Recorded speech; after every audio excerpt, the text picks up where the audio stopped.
Oséias capítulo 14.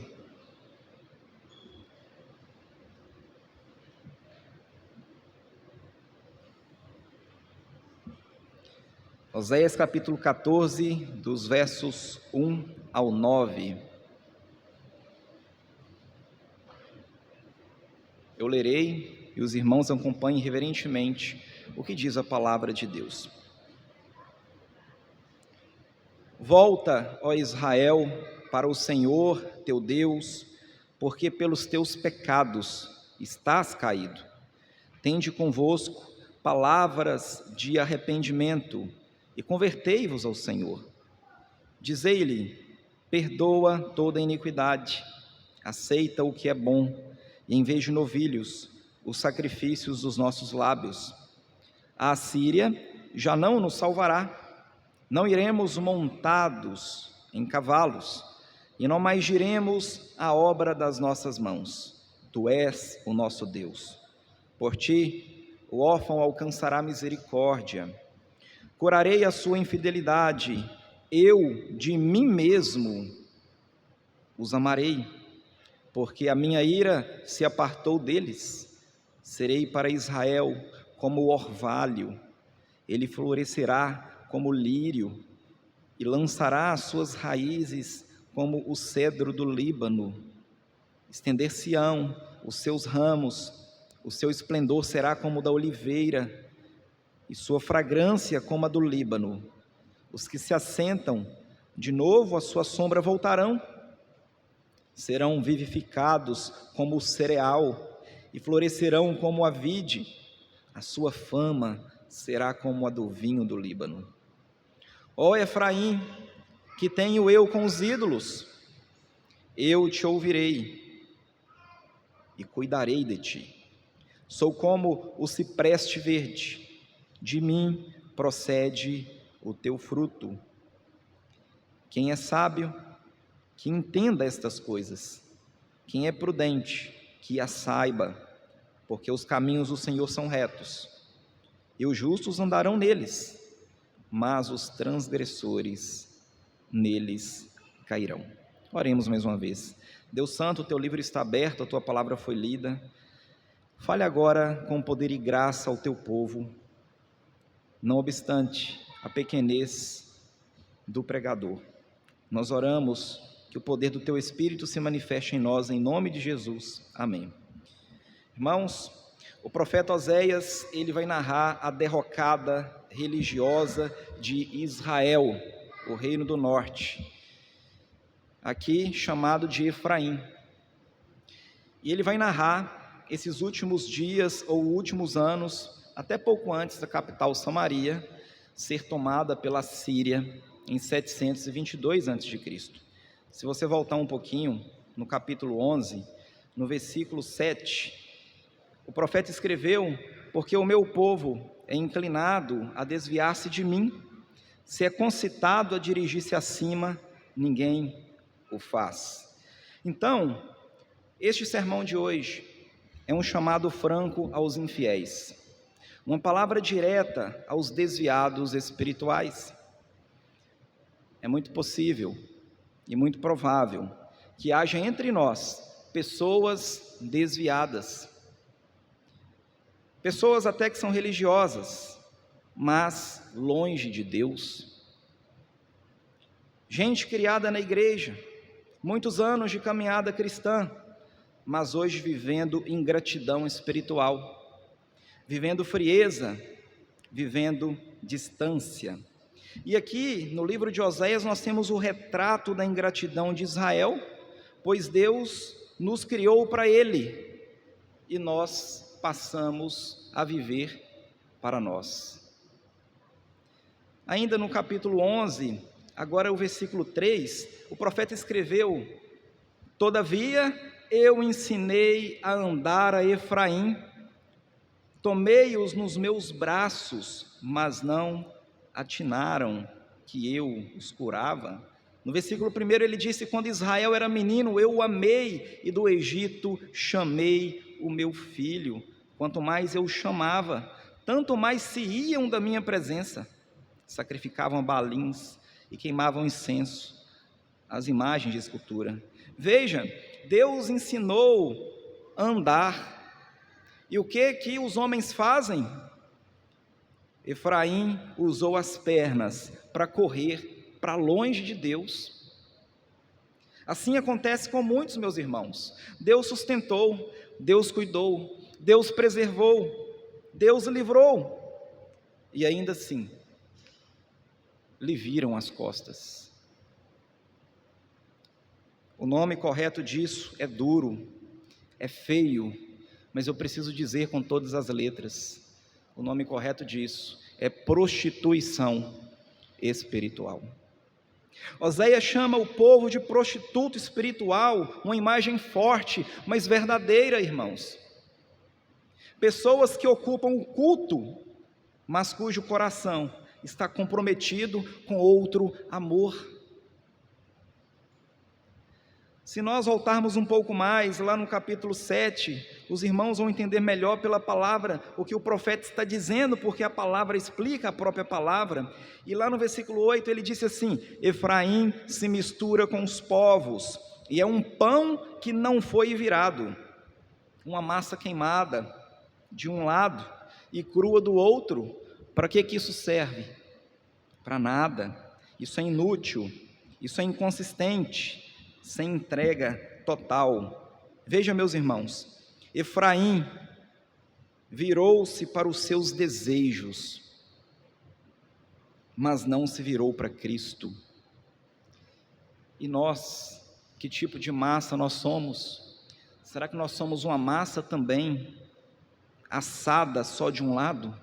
Nós somos um pão meio assado, assado só voltado para os nossos desejos, mas não nos viramos para a luz que sustenta, para a luz que faz crescer e florescer verdadeiramente todas as coisas? Eu sei que é comumente, numa estrutura de um sermão, ele terminar com um apelo, mas esse texto não me deixa fazer diferente de começar pelo apelo.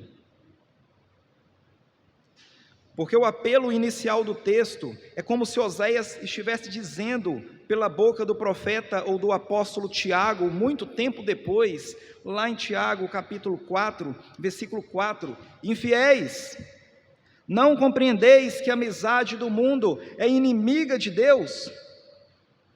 Aquele, pois, que quiser ser amigo do mundo, constitui-se inimigo de Deus. E ainda nos versículos 8 e 9, chegai-vos a Deus, e Ele se chegará a vós outros, purificai as mãos, pecadores, e vós, que sois de ânimo dobre, limpai o coração, afligi-vos, lamentai e chorai, converta-se o vosso riso em pranto, e a vossa alegria em tristeza, humilhai-vos na presença do Senhor, e Ele vos exaltará.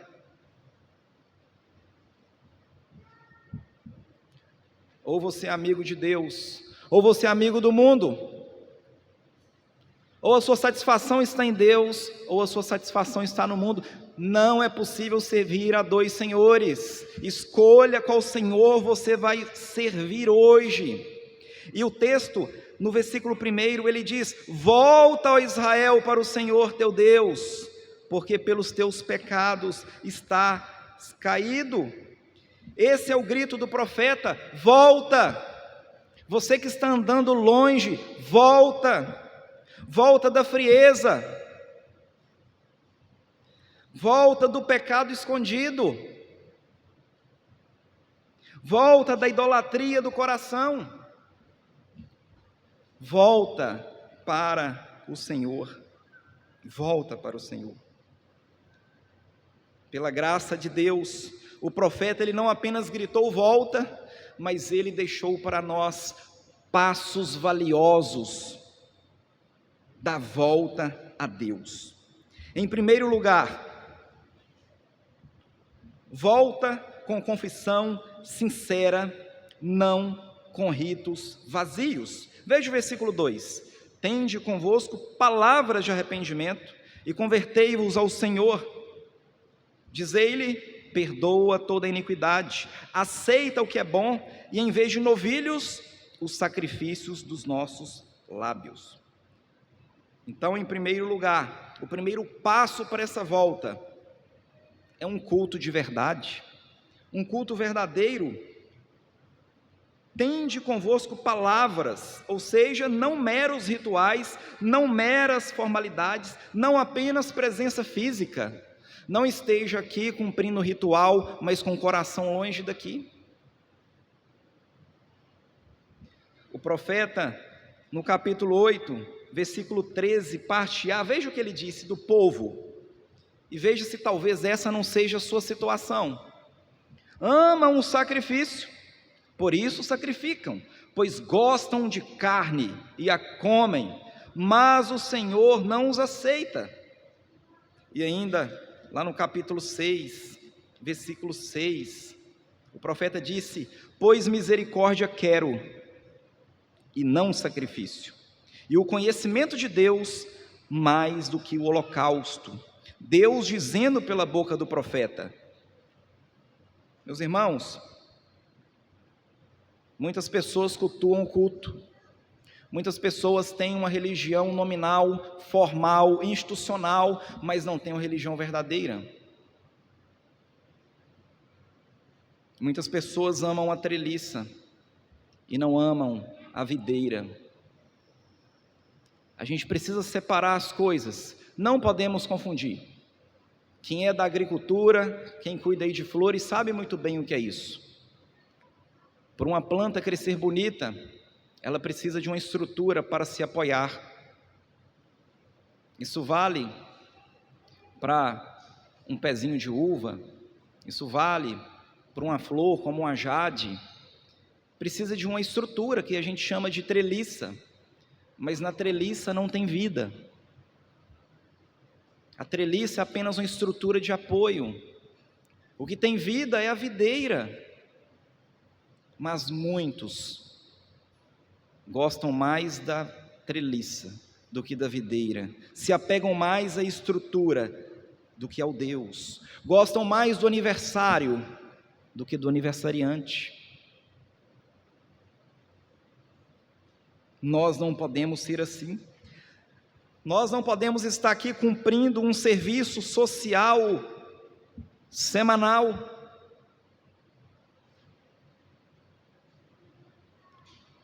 Nós não podemos estar no culto porque nós amamos o cafezinho depois do culto, porque nós amamos a conversa depois do culto, que de fato é muito bom, mas não é isso que deve nos trazer aqui primeiramente. Nós viemos para adorar o Senhor, nós viemos para conviver com o Senhor, nós viemos para ouvir a voz do Senhor, nós não viemos para jogar a conversa fora, não viemos para fazer fofoca, não viemos para encher a barriga.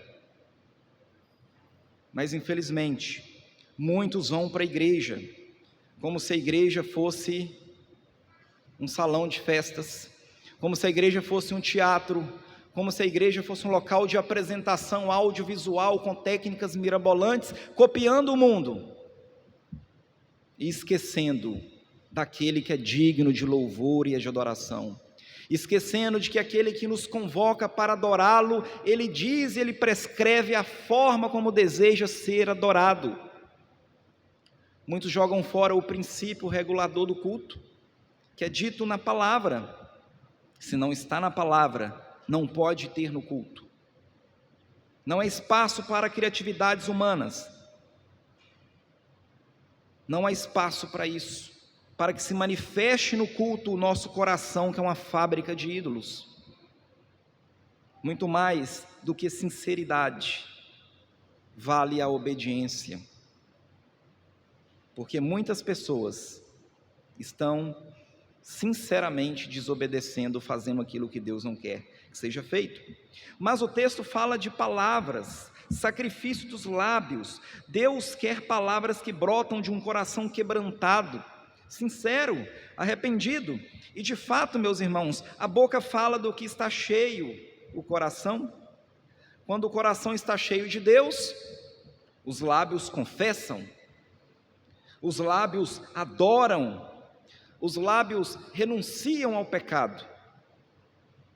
E quem possui o Espírito excelente, conforme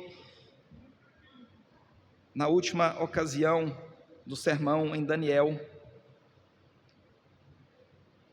isso é demonstrado pela confissão verdadeira, pela postura diante da vida, uma postura que honra e que glorifica a Deus. Em segundo lugar, volte para Deus, abandonando toda falsa confiança. Versículo 3: a Assíria já não nos salvará, não iremos montados em cavalos, e não mais diremos as obras das nossas mãos. Tu és o nosso Deus, por ti o órfão alcançará a misericórdia. Portanto, meus irmãos, a nossa confiança não deve estar na política. A Assíria não nos salvará, os Estados Unidos da América não nos salvarão, nenhum presidente da República nos salvará, nenhum juiz do Supremo Tribunal Federal nos salvará. Israel buscava acordos militares para se sentir seguro, porque estava distante de Deus. Hoje muitos colocam confiança em estruturas humanas, em alianças, em carreiras, em dinheiros, em influências, mas não dobram os joelhos diariamente na presença do Criador, naquele amor que lança fora todo medo e nos faz andar em lugares altos, nos faz andar por sobre os montes, acima dos problemas dessa vida. É só Cristo, meus irmãos, que nos leva a esse lugar de segurança. Confiança política, esqueça. Não é o presidente, não é o governador, não é o prefeito, não é o vereador que vai mudar a história de uma cidade, tampouco a história da sua vida. Bom, já que não é política, então deve ser os militares, o exército, a bomba atômica. Se o meu país tem uma bomba atômica boa, eu me sinto seguro. Lê do engano. O texto no capítulo 3, não iremos montados em cavalos. Isso aqui é a autossuficiência, força própria, competência pessoal. Não é isso que nos traz segurança. Nós somos falhos.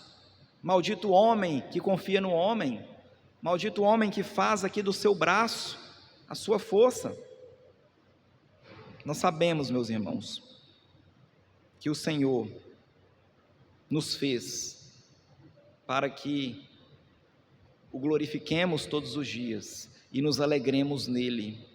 E a palavra diz que a alegria do Senhor é a nossa força. A nossa força está em cumprir o propósito da nossa existência. Não é em termos de resultados pragmáticos que você produz na sua vida, mas em termos de fidelidade, o quão fiel você está sendo na progressão diária da carreira que Deus te deu para caminhar. Não confiando na política, não confiando em poderio limitar e também não confiando em falsos deuses. A soberba moderna diz que eu dou conta sozinho, eu faço os meus ídolos. E aqui no texto nós vimos, o povo dizia: a obra das nossas mãos, tu és o nosso Deus, eu vou idolatrar as minhas conquistas. Como é bom chegar ao final do ano e olhar para trás e falar assim: como eu sou bom. Como é legal eu chegar ao final de uma construção e bater no peito e falar assim: eu tenho parte nisso, eu ajudei. É isso que a gente ouve dos coaches modernos nas empresas, o humanismo sendo colocado em evidência. Não, meus irmãos, nós não vamos idolatrar conquistas, nós não vamos idolatrar carreira, nós não vamos idolatrar patrimônio, não vamos idolatrar bens, viagens e prazeres. Apaixonar-se pelas bênçãos, esquecendo o Deus das bênçãos. Nós não vamos fazer isso, não podemos fazer isso. texto demonstra que tudo isso é falsa segurança, e ele desmonta todas essas falsidades. Então, o segundo passo, meus irmãos, para voltar a Deus, é abandonar toda falsa confiança. Só Deus salva, só Deus sustenta, só Deus perdoa, só Deus cura. Em terceiro lugar, e este é o ponto central do sermão, o profeta, ele fez o apelo, o profeta mostrou os passos para voltar a Deus, e agora o profeta, ele apresenta o Deus poderoso que cura a sua infidelidade, a justiça satisfeita em Cristo. Versículo 4: curarei a sua infidelidade, eu de mim mesmo os amarei, porque a minha ira se apartou deles. Curarei a sua infidelidade, curarei essa doença, curarei essa enfermidade espiritual. A infidelidade é doença profunda, ela é incurável pelo homem. Não tem como o homem se autocurar, não tem como o homem se autoconsertar, é impossível. Mas Cristo, meus irmãos, aquele homem traído, aquele homem esbofeteado, aquele homem cuspido, aquele homem crucificado, recebe sobre si a ira destinada à nossa infidelidade. Por causa da sua infidelidade, Cristo sofreu aqueles horrores na cruz. Esse é o preço da nossa infidelidade. Esse é o preço da cura. Porque a cruz é o remédio para o adultério espiritual. Por isso que é dito aqui: eu de mim mesmo os amarei. Não é merecimento humano, é amor soberano, não é resposta ao desempenho, é iniciativa divina. Ele nos amou primeiro, Ele nos cura, Ele nos busca. E para ilustrar isso, a vida do profeta Oséias.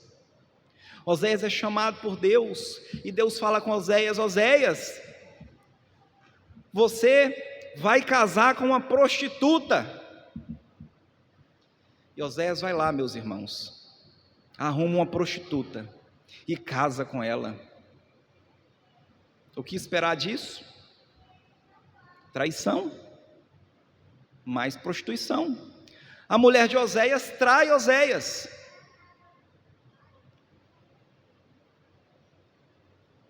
E Oséias busca a mulher de volta.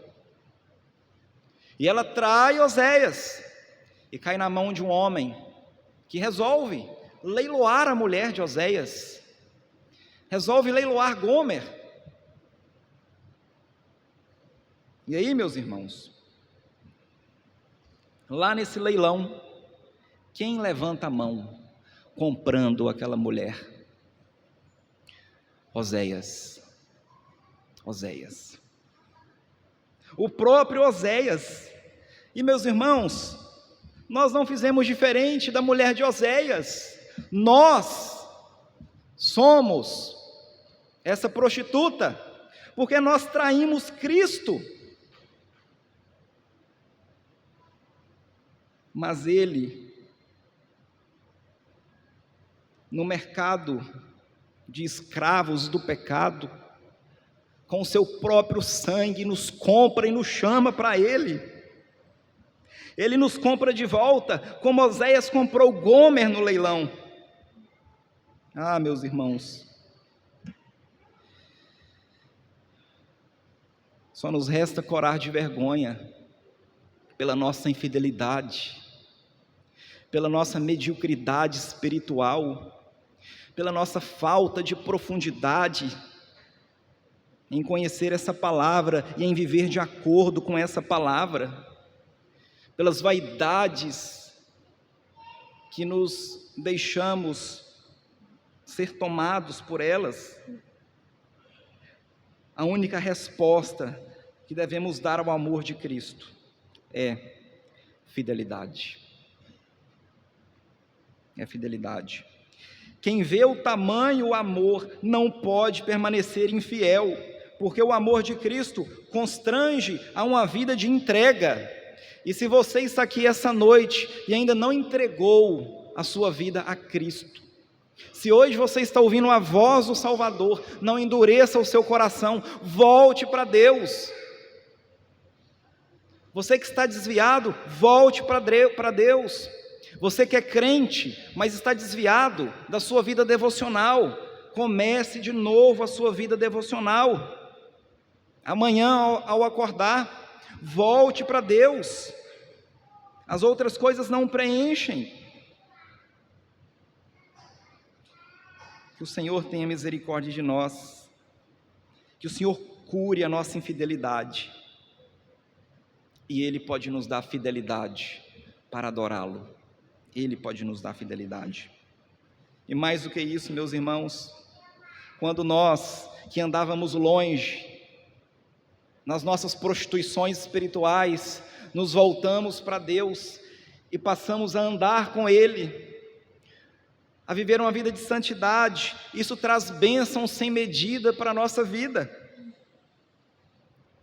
Então agora, em quarto lugar, depois que nós encontramos com a cruz, agora nós podemos ver o fruto da fidelidade, a vida abundante que nós temos na presença de Deus. Nos versos 5 a 7, serei para Israel como orvalho,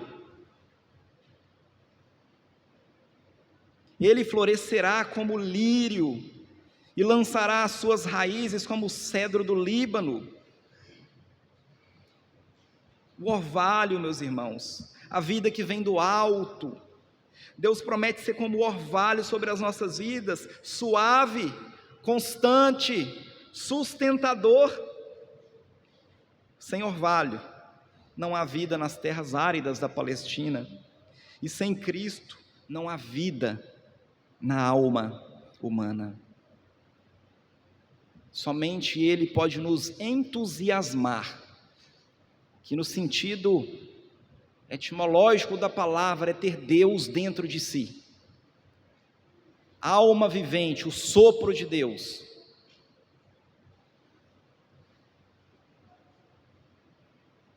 O lírio, beleza e leveza.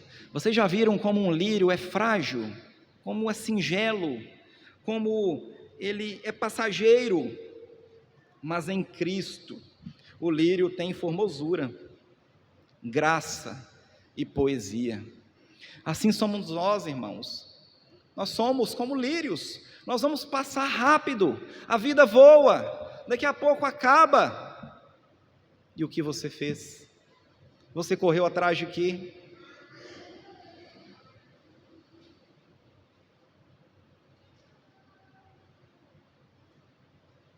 Será muita tolice não entendermos essa altura do campeonato, que a vida com Cristo é o que de fato vale a pena, que vale todo sacrifício,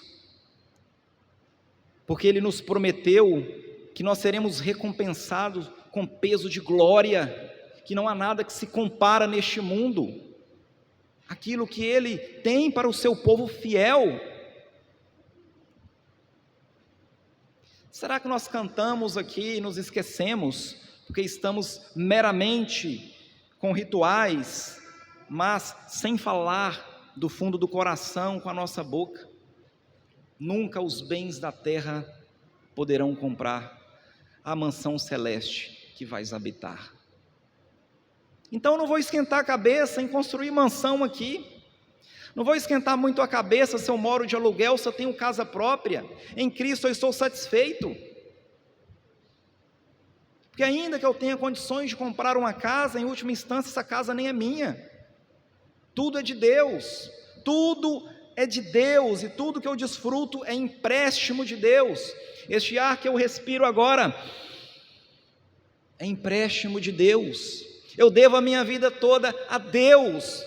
Eu não tenho autorização para usar este ar que respiro para fazer coisas que desagradam a Deus, para correr atrás dos meus prazeres e das minhas vontades. Volte para o Senhor, volte para o Senhor, porque Ele te criou para Ele. E como falamos aqui na escola dominical hoje, você só vai encontrar descanso quando verdadeiramente, quando transparentemente descansar em Deus. Para de tentar resolver os problemas da sua vida com gambiarra. Tudo fora de Cristo é gambiarra.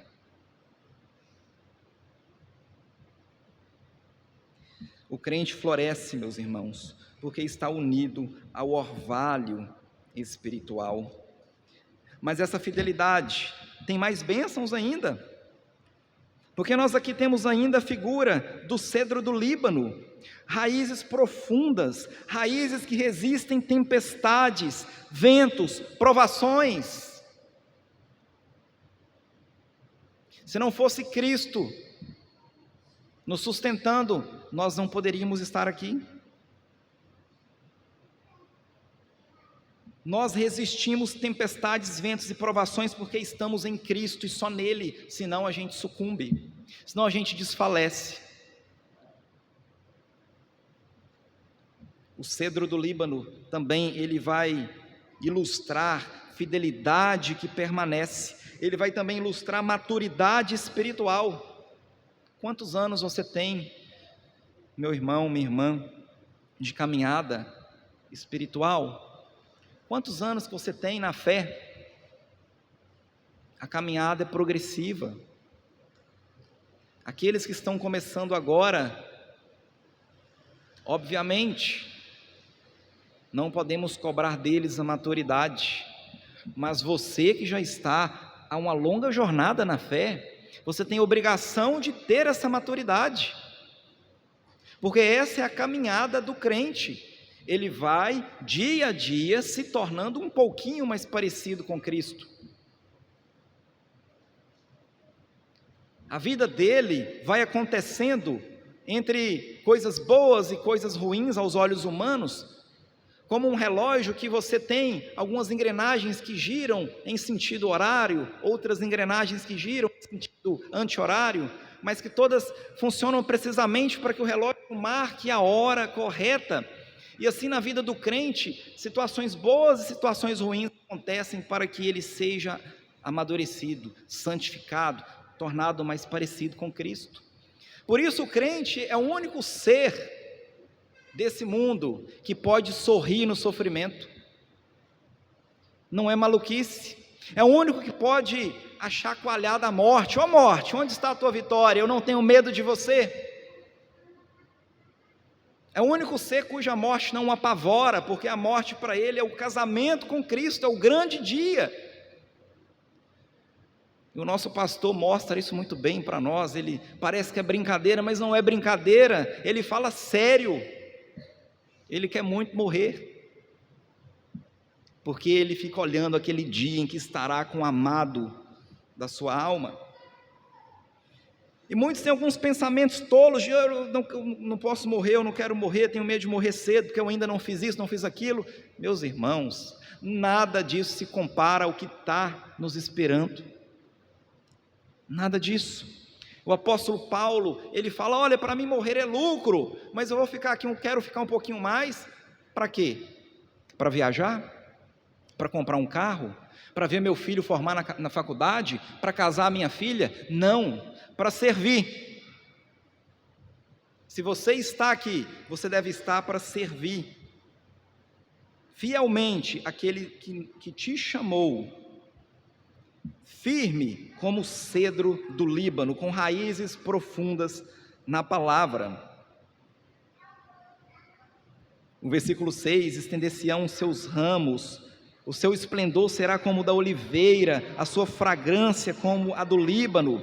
Os que se assentam de novo, à sua sombra voltarão, serão vivificados como o cereal e florescerão como a vide.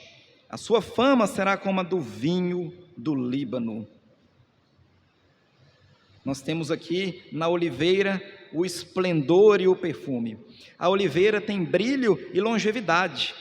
Com ela, o crente passa a exalar o bom perfume de Cristo e a vida fiel abençoa quem está ao seu redor.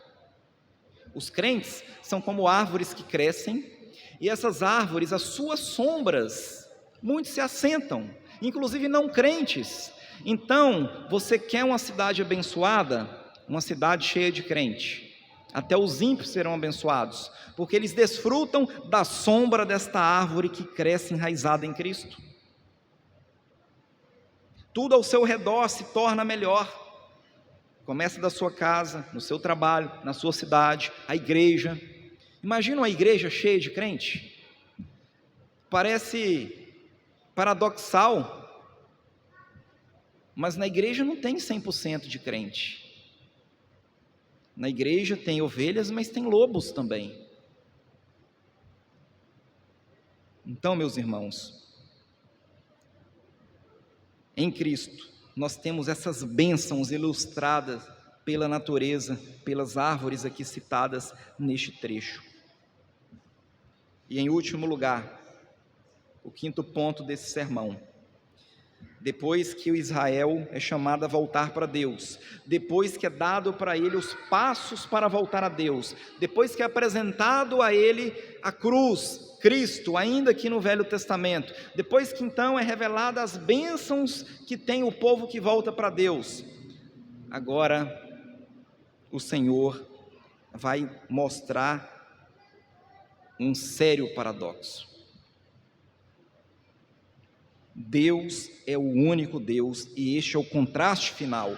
Ó Efraim, que tenho eu com os ídolos? Eu te ouvirei e cuidarei de ti. Sou como o cipreste verde, de mim procede o teu fruto. Eu te ouvirei, ídolos não ouvem. Ídolos são frustração. Na hora que você mais precisar, o seu dinheiro não vai valer de nada. Na hora que você mais precisar, seus amigos também não serão a salvação. Se você os coloca como ídolos no seu coração, Deus é o único que escuta e que age. Ídolo não ouve, ídolo não fala, ídolo não age, mas o Senhor é o Deus vivo, o Deus verdadeiro, e Ele ouve e Ele cuida do seu povo. Então por que eu vou procurar ídolos? Deixa isso de lado, é o arremate final que o profeta está fazendo, nesse paradoxo do povo de Deus que aprendeu a andar, que Deus ensinou a andar, e ao invés de andar para Deus, andou para os ídolos. O meu povo é inclinado a andar para longe de mim. A outra figura aqui é o cipreste verde. Interessante que esta árvore ela aparece em Gênesis, no Éden, e também em Apocalipse. É o símbolo de vida abundante. Deus diz: de mim procede o teu fruto. Tudo vem de Deus. O fruto que recebemos, o nosso alimento, o input nas nossas vidas, e o fruto que nós produzimos, né? O que sai das nossas vidas, o output. Por isso eu não devo me orgulhar de nada. Se alguma coisa boa, se alguma coisa que presta foi feito por mim, eu não devo me orgulhar disso. Foi Deus através de mim. De mim procede o teu fruto. O fruto que você deu procede de mim. Não há motivo, não há desculpa para nos orgulharmos, nos ensoberbecermos de coisa nenhuma. Toda obra que fazemos vem de Deus. Ele é a fonte, nós somos apenas os ramos. Para concluir, decisão da fidelidade. Versículo 9: quem é sábio, que entenda estas coisas, quem é prudente, que as saiba, porque os caminhos do Senhor são retos, e os justos andarão neles, mas os transgressores neles cairão. A pergunta final da sabedoria: quem é sábio, que entenda estas coisas. Ou seja, não sejam tolos, porque o sábio ouve e volta, mas o imprudente, o tolo, ele tropeça e cai. Cristo, ele é ou a pedra angular para a construção da sua vida, ou ele é a pedra de tropeço. Para o fiel,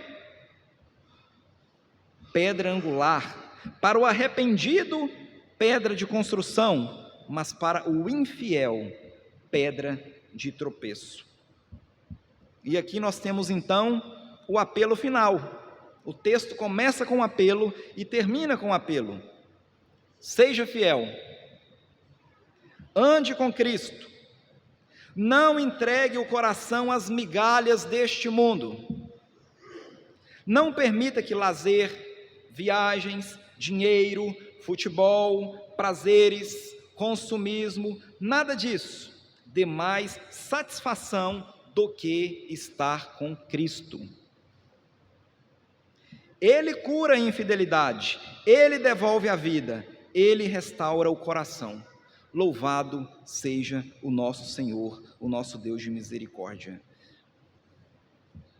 Oremos agora silenciosamente, meditando neste sermão, e logo após nós cantaremos o hino 42 como canto de resposta. Oremos.